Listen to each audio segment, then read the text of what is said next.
This episode is sponsored by Williams & Hammond Orthodontics, The Baker's Corner, Jimmy Gray Chevrolet, First Fence, the Grays team at Cry Like, the U.S. Navy, U.S. Army, U.S. Air Force, Center Stage Dance, DeSoto Hope, Bricks and Minifigs, Renaissance Bank, Deidre Stone Designs, and all of our other sponsors.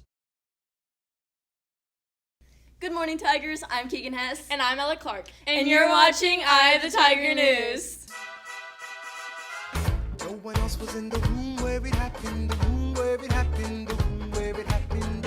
No one else was in the room where it happened, the room where it happened, the room where it happened. No one really knows how the game is played, the art of the trade, how the sausage gets made. We just assume that it happens, but no one else is in the room where it happens. I wanna be in the room where it happens, the room where it happens. I wanna be in the room where it happens, the room where it happens.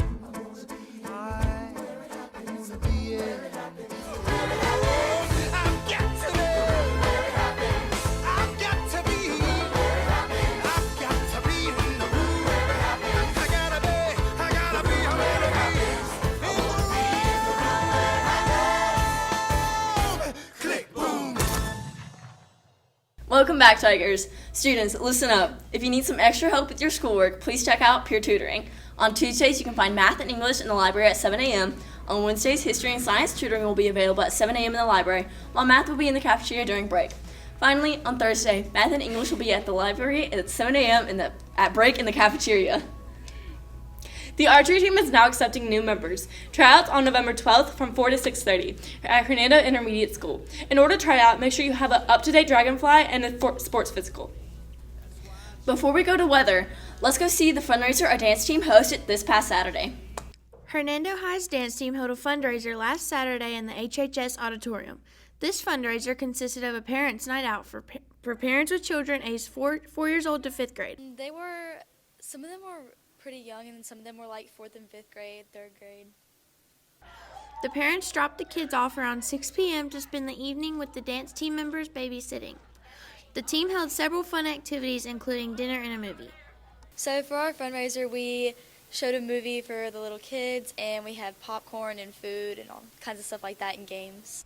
At this event, the kids got to eat popcorn and corn dogs from Sonic. They also lounged around in their favorite pajamas while watching Lilo and Stitch. The children enjoyed their evening with the teenagers, and it was a great success for the dance team. This fundraiser raised about $500 and will help the dance team travel to their national competition in February. This will be the dance team's first time ever attending their national competition. This event was a great way to keep kids initiated and busy while also helping out for a good cause. There was a team bonding not only for the dance team, but the kids as well, and everyone had a great night. Congratulations on such a successful fundraiser, dance team. The dance team also sells chicken biscuits every week to help raise money for nationals, so make sure you support them. This is Harper Talley with Eye of the Tiger News. Now it's time to see the weather with Mia and the news with Emma. Good morning, Tigers. Today's weather is expected to be partly cloudy with a high of 74 and a low of 52. On Saturday, look for a high of 75 and a low of 47. Finally, on Sunday, we're getting a taste of winter with a high of 54 and a freezing low of 31. Now let's go see Emma with today's pop culture news. Thanks, Mia Faith. The weather may be getting colder, but in the pop culture world, it's getting hotter. Wicked franchise star Jonathan Bailey was recently named the 2025 Sexiest Man Alive. Jonathan is actually the first ever gay man to be crowned with this title. Bailey took over the Sexiest Man Alive title from John Krasinski, who is known for his role in The Office. Congratulations, Mr. Bailey. You deserve this title. In other news, an original manuscript and cover sketch by Theodore Geisel, better known under his pen name Dr. Seuss, will be published by Random House Children's Books. The book Sing the 50 United States will be released next summer on June 2nd, 2026, with the first printing of 500,000 copies. Well, that's all for news. Let's go back to Ella with more announcements. Thanks, guys. Remember to please use SmartPass when you leave the classroom. You can access SmartPass through Clever on any laptop. Now let's go see a quick word from our sponsors, what's for lunch, and who has a birthday. DeSoto Hope is a nonprofit organization dedicated to helping those fight the brutal battle of cancer. Since their start in 2020, DeSoto Hope has given over 2,500 Hope Baskets to those diagnosed with cancer to aid them through this journey and into remission. They also offer medical grants and scholarship opportunities for those with cancer. If you would like to donate to their cause, please visit DeSotoHope.org. Now, more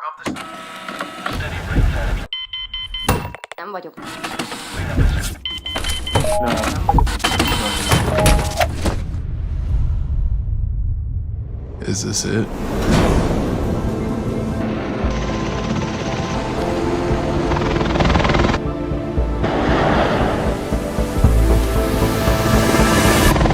This is it!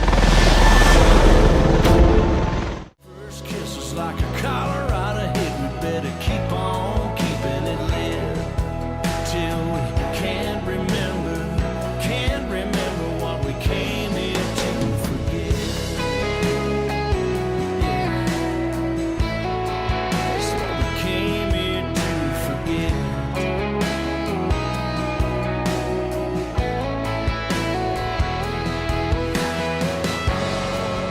Looks like it's just me and you. Thank you so much to all of our sponsors, and happy birthday, guys. Don't forget that our theater is putting on Les Miserables. If you didn't catch it last weekend, you still have a chance to this wonderful show November 6th through the 9th. Speaking of Les Mis, let's go see Bella to learn more about our theater's production. This past week, the Hernando High School Theater debuted the musical Les Miserables. This production was directed by Lauren Sudduth, along with the help of Hernando Middle School choir director Caitlin Smith.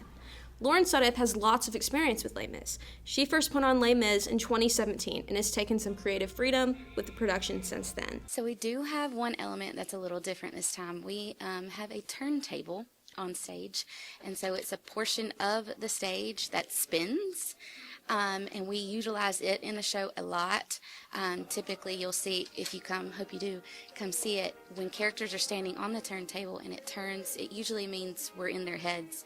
They're having like a self-reflection moment or battling some kind of inner battle there because their wheels are turning in their head. This play follows Jean Valjean and his adopted daughter Cosette as they navigate the impoverished life in 1830s France, while spurring a revolution against their oppressors, notably the corrupt lawman Javert. This story was unfamiliar to the majority of the cast at first, but as they rehearsed, they became enthralled in the story and its powerful themes. So our cast wasn't too familiar with every aspect of the show, but they have grown to really love it.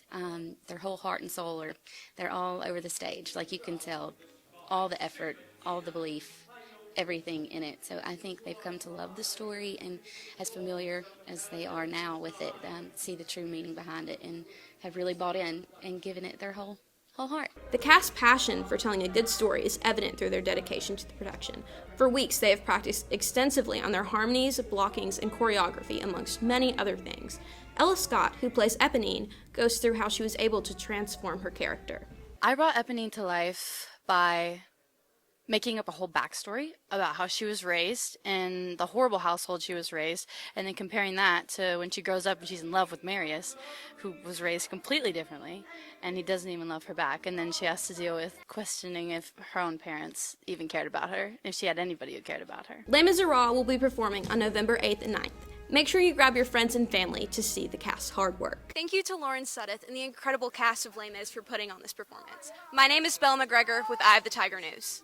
Thanks, Bella. Now let's go see Ben with sports. Thanks, guys. I'm Ben with your sports recap. This past Tuesday, Hernando's soccer teams took on the new field for the first time. Both teams played against Starkville. The girls took the field first and ultimately got the lead in the game. The 2 goals our Tigers scored were kicked by Lily Jones and Meg Sanders. Also during the game, Lydia Knabb had 1 save. Finally, the game ended with a score of 2-0 and went down as the first win for the Tigers. Now over to the boys. This game was very competitive for the Tigers. The Tigers came out with a 4-0 lead over the Yellow Jackets. Van Rowell and Samuel Loaiza each kicked 1 goal, while the other 2 were kicked by Calvin Harrison. And with the most saves thus far, Logan Kidd had 8.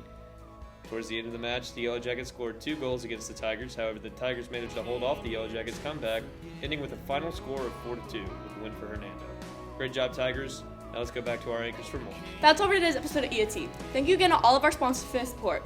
Make sure to follow us on Instagram and TikTok and subscribe to our YouTube channel. Have a great day, and go Tigers!